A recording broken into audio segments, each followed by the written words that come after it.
one of her hobbies was to decorate homes.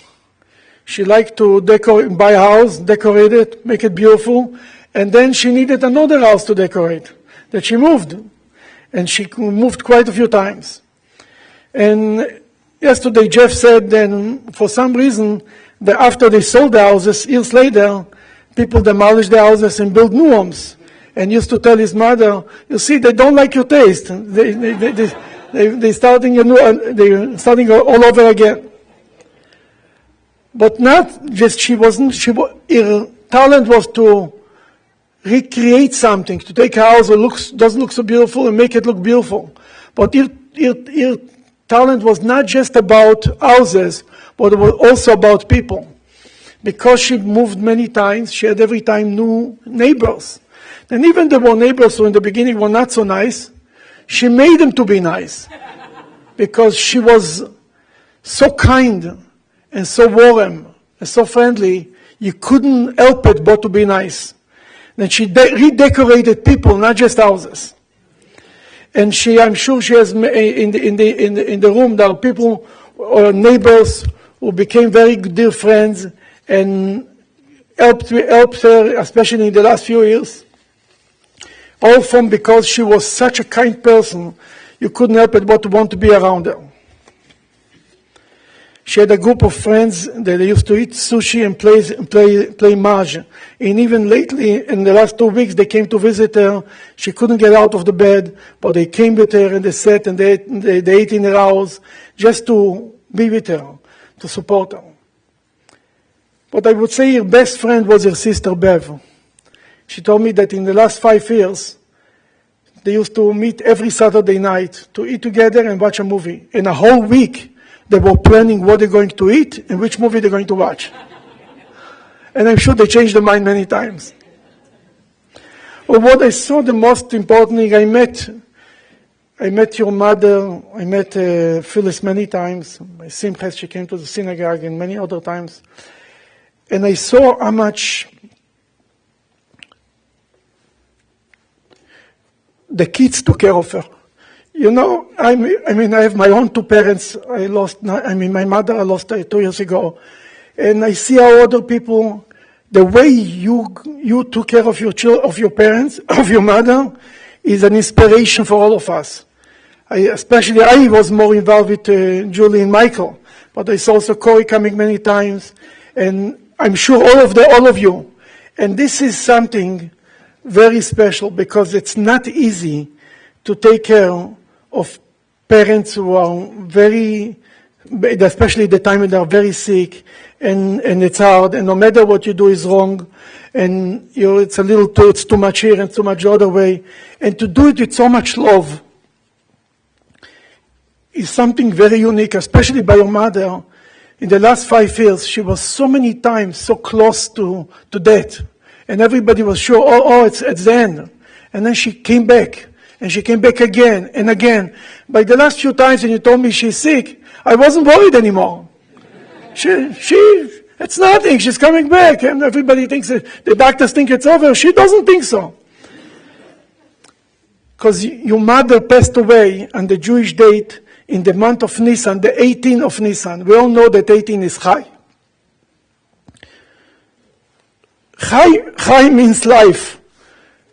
You know why? Because really in Judaism, we don't believe when somebody dies, he's still alive. The body dies. The body cannot handle it. She was 89 years old. She was sick so many times. The body couldn't handle it. But the person, the soul of the person is still alive. It's just like somebody going upstairs. You don't see him, but you know he's upstairs. You call him out. You can call him, he can answer you. Just now, the way of conversation is a little different. If before it was a phone call or a hug or sending a card, now it's by doing a mitzvah in his memory. Then the person is still here, is still alive, and she passed away in the high of Nisan, the 18th of Nisan, because she was alive. Anybody who saw her, even if she was 2 weeks before she passed away, she had a smile, she celebrated her birthday, everybody was around her, and her life will continue. Our person continues to be alive. The Talmud tells us about Jacob, our father. The word death was not written about him. From the three forefathers, Abraham, Isaac, and Jacob. About Abraham it's written he died, Isaac it's written he died. By Jacob the word death is not written.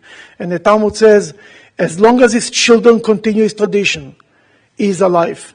Then the children, the grandchildren, well, I met all of them now.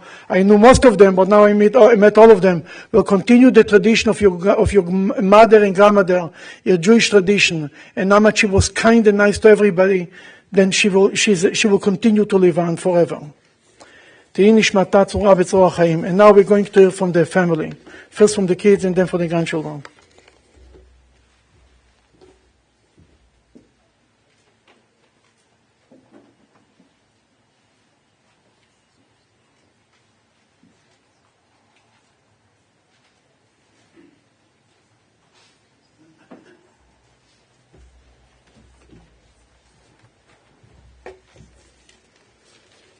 Thank you for being here today to honor my mom.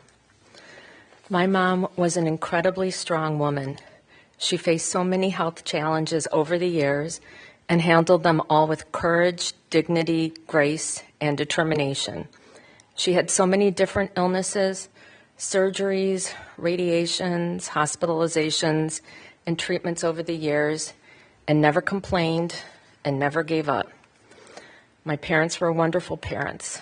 My dad was hardworking, quiet, and stoic, and my mother was a whirlwind of activity.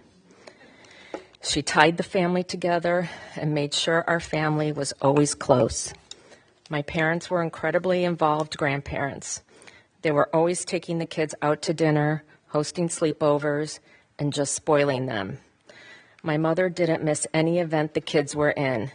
You would see her cheering on the kids at every school event or concert, play, sporting event, games, and watching the girls cheer with a huge smile on her face.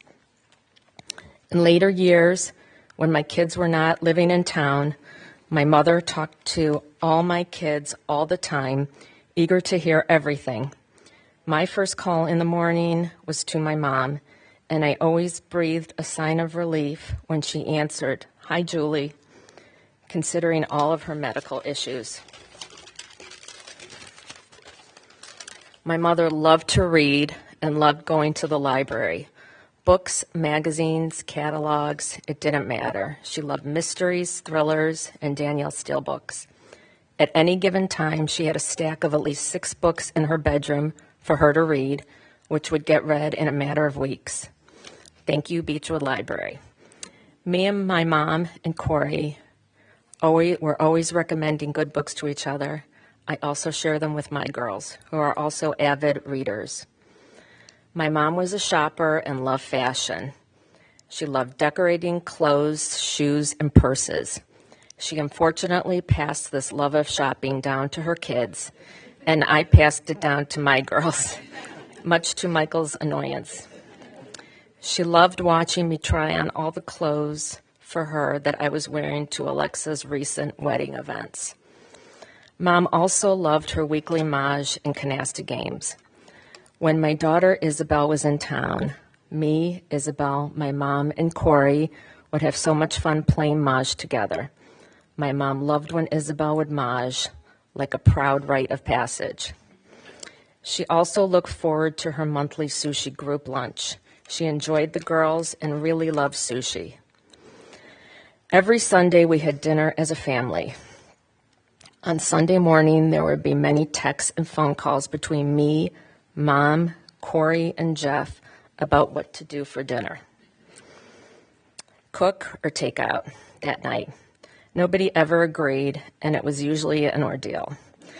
Eventually, we would figure it out, and at 5:30, me, Mom, Michael, Jeff, Mike, Corey, Bailey, and Caleb would sit at her dining room table and eat, laugh, talk about what happened that week and what was coming up. And of course, Jeff would tease everyone, including my mom. And by the way, Jeff usually cooked or brought in the food. My mother has not been doing well for a while now and was worried about attending Alexa's wedding, February 16th in New York City. We planned a small ceremony in Cleveland in December so that she could see Alexa and David get married. It was just both immediate families, my mom and my father-in-law, at our synagogue with Rabbi Zushi doing it. However, my mom was on a mission. She kept hearing about the wedding details in New York City and was bound and determined to get there and walk down the aisle, as sick as she was. She came to the wedding, all the festivities, and my son Max walked her down the aisle. It was a dream come true for her and us. I think she was done fighting and struggling every day when she had reached this milestone. I have to thank a few people who really helped and loved my mom these last few years. Her hospice nurse, Cindy, is kind, loving, and capable. She was always over and so quick to do anything we asked to make my mom more comfortable. Carmela, you are a rock star. You were alongside her for years, taking care of her. Also, she could not have come to the wedding in New York without your help. We will always be incredibly thankful to you for that. Rosemary, your kindness and company was so calming to my mom. My mom was a bit of a perfectionist when it came to cleanliness and organization. I know you all butted heads with my mom sometimes, but you were all loved by her. My mom was so kind, smart, fun, and beautiful. I was so proud to call her my mom. Julie's was so long, I don't know what else to say. Sorry, I had more to say. Growing up, I always remember my mom so glamorous. Lots of hair, eyelashes, very tan and very fashionable. She used to take us shopping with her and my aunt, and we would play underneath the clothing racks. She had her own bowling ball, and I think she was born playing Mahjong. I remember her always posing for pictures, long before tutorials on YouTube and Facebook demonstrating techniques for the perfect pose. She had it down. She would pose in front of her Cadillac she used to drive, and in front of the tacky campers we would travel in, but slept in hotels, eating lobster on picnic tables along the New England coast. My mother was always worried about what she and others were wearing and eating. My brother-in-law Mike was always teasing, who was there, what were they wearing, and what did they eat? My mom could always make me laugh and make me cry. She would say something I didn't agree with, and I would hang up on her. But most of the time we spoke every day, multiple times. I called her on my way to work every day and most every evening also. We always had things to talk about. What was for dinner, what was on TV, and then how to find it. She was often more social than I was. Canasta, her sushi group, dinners and lunches, and of course Mahjong. I was not her easiest child, ever. She was always there for me, though, and I was there for her. The past 6 months, she often could not get out of bed, but of course there was a few things she was not going to miss. She would call me to find out how soon I was going to be there to help her get ready. I would put on her makeup, help her get dressed, and do her hair. She recently asked me if I ever thought about being a hairdresser. She obviously forgot she once told me I'd never find a husband because of my hair. She used to tell me I never listened and always did the opposite, but somehow I will have to go on without her. She really was my best friend. She was generous, so strong, and strong-willed, and had so much love for her family. She was truly the matriarch. I am the person today because she gave me the strength to be who I am.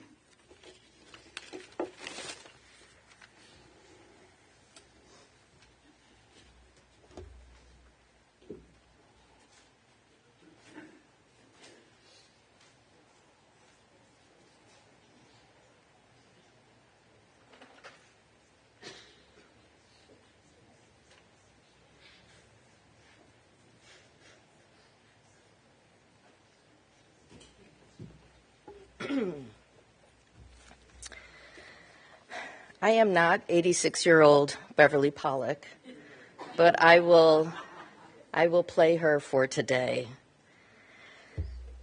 These are the words my mom wrote last night. How lucky am I that for 86 years, Phyllis was my sister, companion, partner in crime, and best friend. She was the first one I called when the news was happy. She was the first one I called when the news was sad. We disagreed and bickered sometimes, more than sometimes, but I knew that while she might fight with me, she would always fight for me. My sister was always in my corner. We were so different as girls.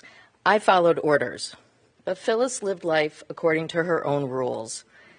It was our job every evening to do the dishes.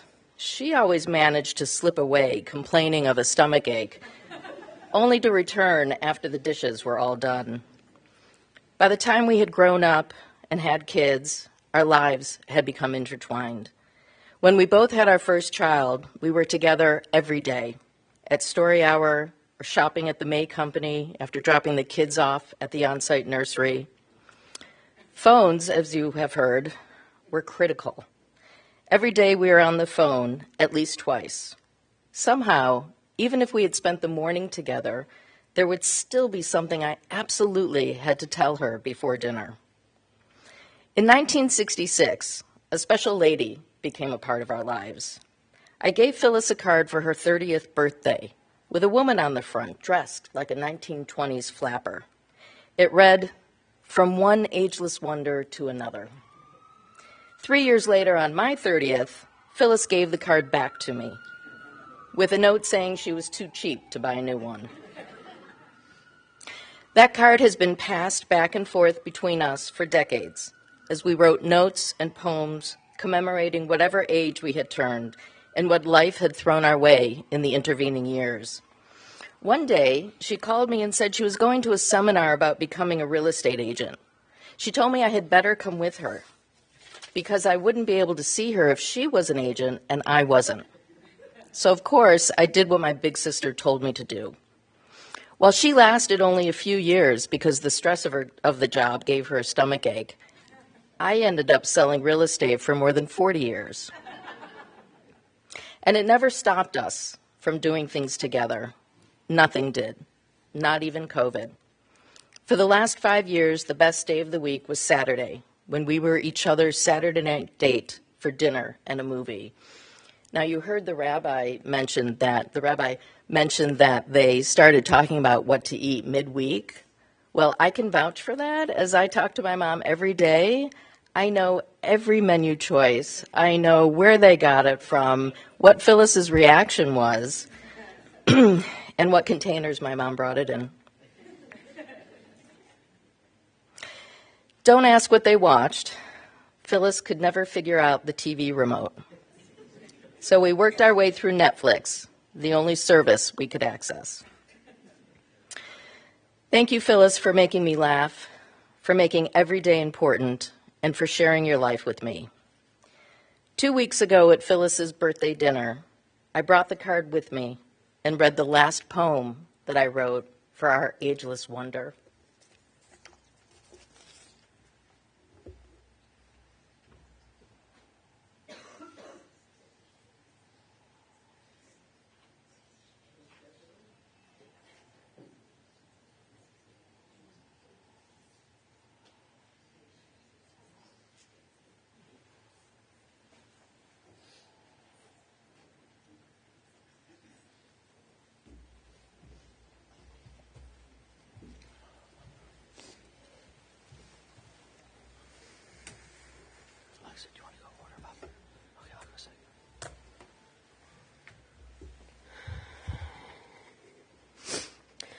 They say you should remember those who have passed away while they were young and still had their wits about them, as well as their spirit.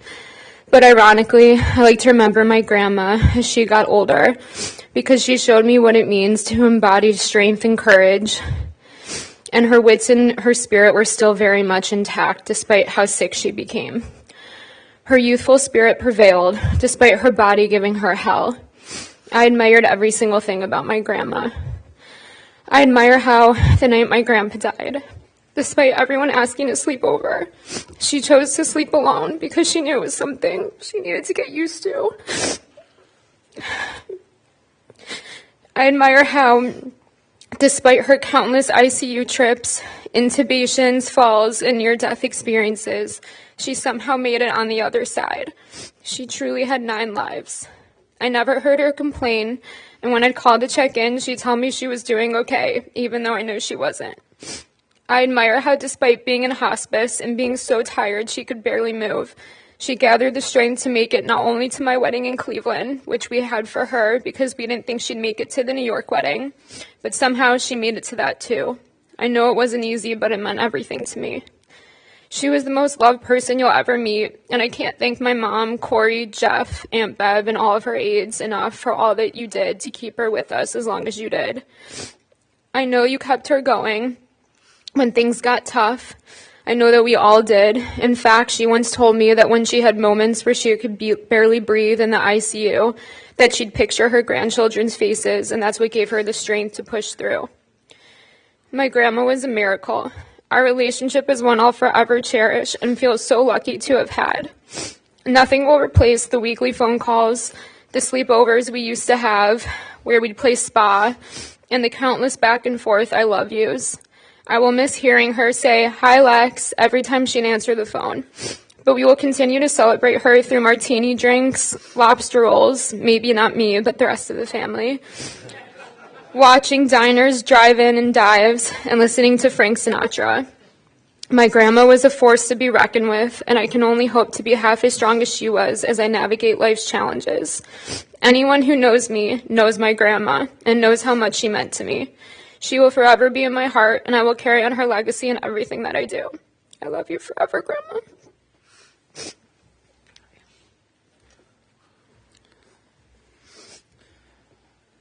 It's remarkable how clueless my grandma was with the remote, but how adept she was at texting. None of my texts ever got lost to her.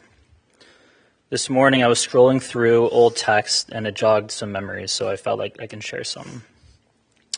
You texted me Happy New Year's every single year. I always anticipated your text and can always count on you when no one else texted me Happy New Year's. I made you watch this documentary that I couldn't get anybody else to watch called The Deepest Breath on Netflix. It was super emotional, and I couldn't recommend it to a lot of people, but you said it was riveting and you loved it. You said the ending was too sad, and I agree. I'd call you before every run or any time I passed your high school, which is often, and I'd fill you in about my day and tell you things that I didn't even tell my parents. You just had that energy about you, and I want to keep seeing your name pop up on my screen, and I want to keep sharing my life with you. I won't see your name come up on my screen anymore, and I can feel the weight of your name going down further and further in my texts. I once sent you a picture of Cantor's, which is the typical Jewish deli in LA, and you said a unique phrase, which was, "That is shades of my past." Being in LA, so far from home, it's comforting to know I'm living in some distant but intimate shade of your past.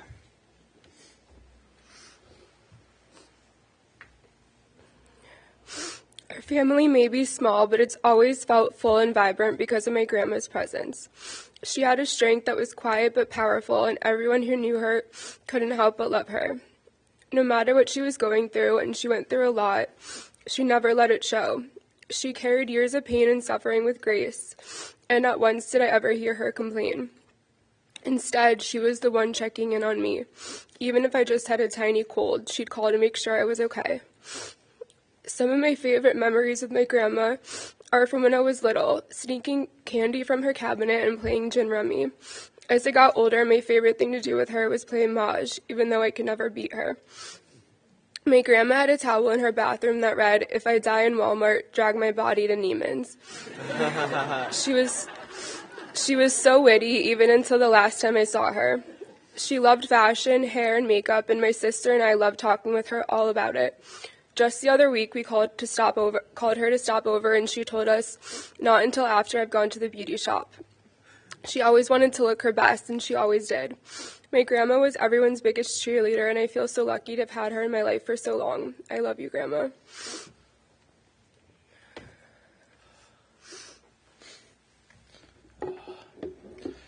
My grandma was the epitome of what every kid deserves in a grandparent. She taught us all how to love, how to work hard, and most importantly, the meaning of family. She loved hard, endlessly, and was always present, from making me and my brother pancakes every Sunday before Hebrew school, to never missing a sporting event, to driving me to my first job, to helping me get my first car, and even to making it to Alexa's wedding. She never missed a thing when it came to family, and instilled that in all of us. I could go on and on about my grandma, but each and every one of you knows how truly special she was and the impact she had on all of our lives. She will forever be our biggest cheerleader, and we will continue to make her proud.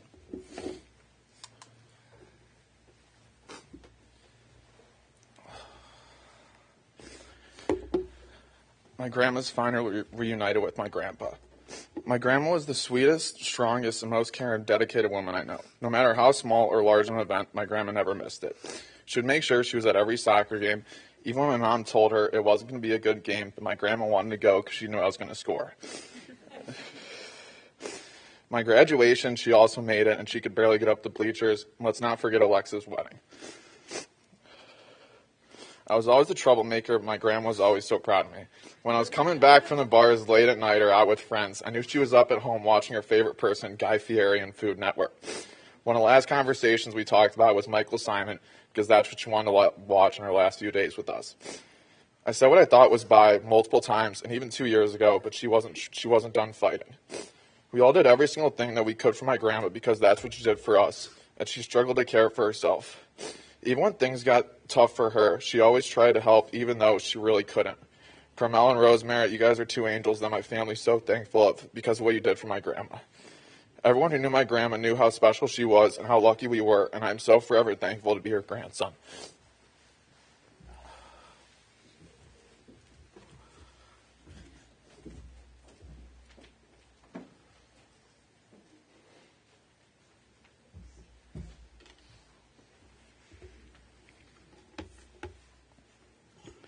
Please rise for the memorial service.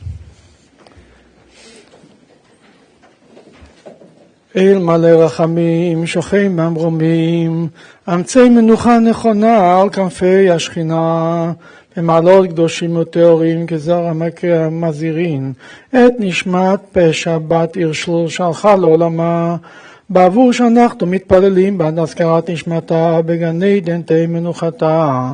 לכן בעל הרחמים יסתריה בסדר כנפיו לעולמים, ויצור בצור החיים את נשמתה, אדוני הוא נחלתה, ותנוח בשלום על משכבה, ונאמר אמן. God, full of compassion, who dwells on high, grant proper repose on the sheltering wings of your presence, in the lofty levels of the holy and pure, who shine as the brightness of the firmament, for the soul of Pesha, daughter of Irshel, who has gone to your world, and for his memory we pray. May repose be in paradise. May the Master of Compassion bring her under the covers of God's wing, and bind her soul in the bound of life. May the Lord be her heritage, and may she repose on her resting place in peace, and let us say amen. You may be seated. The service will continue to Mount Olive Cemetery, and Shiva, the family is going to start to see Shiva for Monday. Because of the holiday, we don't start Shiva until Monday, and they will sit April 21st, and Monday, April 21st from 2 to 4 and from 6 to 8, and on Tuesday, April 22nd from 6 to 8 in the house of Julie and Michael Milstein, and 24275 Woodside in Butchwood.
going to the cemetery, please return directly to your guard, put on your headlights and your hazard flashes.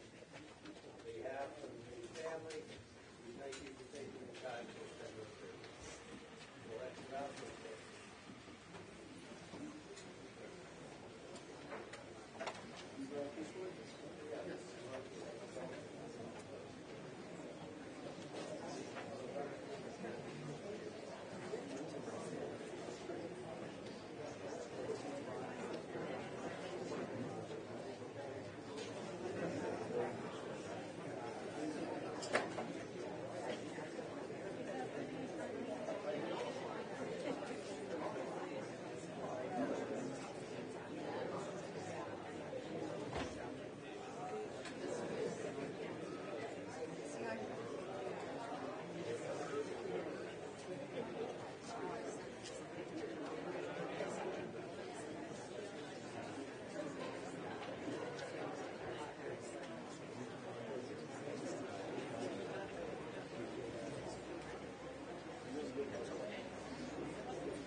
Sounds like you're enjoying yourself.